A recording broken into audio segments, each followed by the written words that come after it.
Thanks, Riaz. Good morning at 6:30. A search continues this hour in Port Coquitlam for an injured bear which was shot by a conservation officer.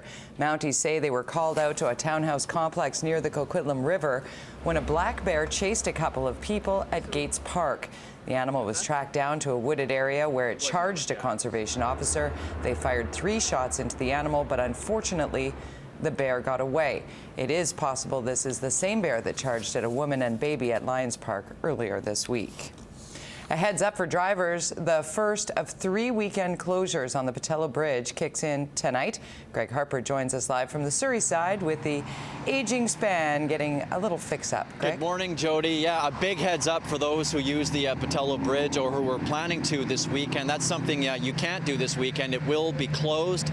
This is the first of 3 weekend closures this summer. The bridge will be closed from 8 o'clock tonight until Monday morning at 3 a.m. This is so some routine maintenance can be done. Crews will be repaving sections of the bridge, which is now 77 years old. TransLink will also review the condition of the bridge during this time. During this closure, emergency vehicles will still be able to cross the bridge, but it will be closed to all other vehicle traffic.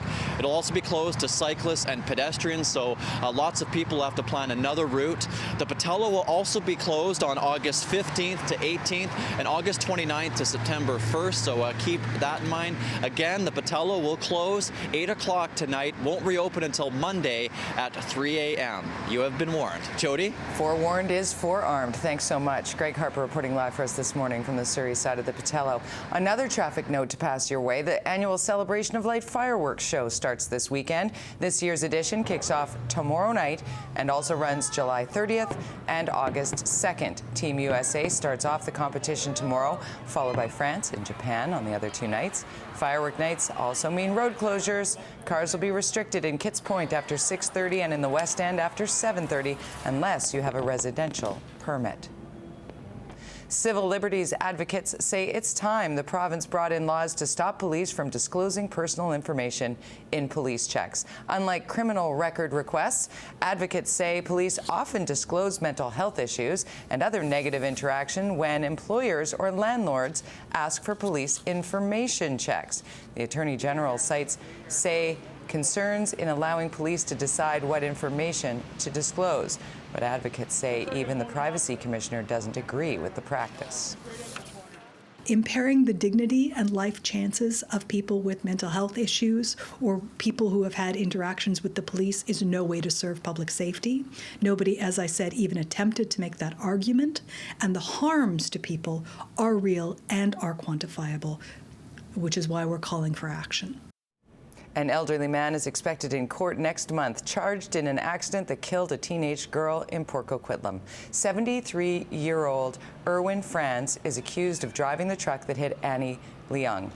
He's charged with failing to stop at the scene of a fatal accident. 16-year-old Annie was walking home from school last September when she was hit at Maryhill Road and Pitt River Road. RCMP released surveillance footage of the truck, and her parents made a tearful plea for information in the case. We didn't even have a chance to say goodbye to her. Our family has been devastated. They still don't have a daughter. Their daughter is gone. No criminal charge is going to bring her back. But this is going to provide some closure for the family, and so they can close this chapter and move on further on their lives. RCMP believe Annie was in or near the intersection's crosswalk. The driver has indicated he'll plead not guilty, despite admitting he was behind the wheel. Franz was charged but not actually arrested because he's not believed to be a flight risk. A major cleanup continues in Kamloops as the city dries out from Wednesday's flash floods that dumped 25 millimeters of rain in less than a half hour. Restoration crews from neighboring towns and even the Lower Mainland have been there to help. Insurance agencies are also expected to be very busy in the coming days. We now know there are no survivors of an Air Algeria flight that crashed in Mali on Thursday. However, one black box has been found. The plane disappeared from radar screens less than an hour after takeoff en route from Burkina Faso's capital of Algiers. The jetliner was carrying 116 people, including 5 Canadians. Panic at Tel Aviv's airport this morning as Hamas fired 3 rockets into the area.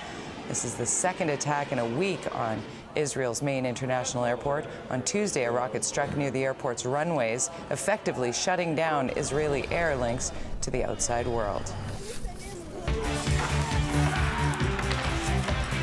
Just about 6:36, let's talk sports. The face of the Vancouver Whitecaps is hanging up his cleats. I'm excited for the future. Again, I thank the club, I thank my coaches, my teammates, and the fans. And I'm looking forward to the future. So thank you very much.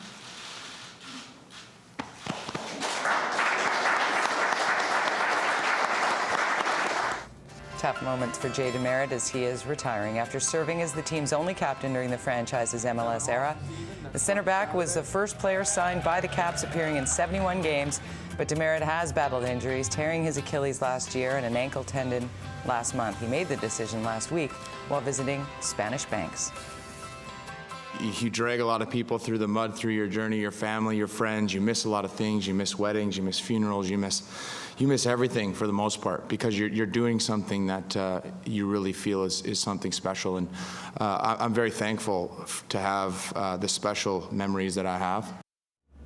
DeMerit's new role as Whitecaps ambassador will keep the 34-year-old American living in Vancouver, as will other business ventures in the city. And he has a great follow on Twitter, and he'll be joining us inside an hour's time here in the BT studios.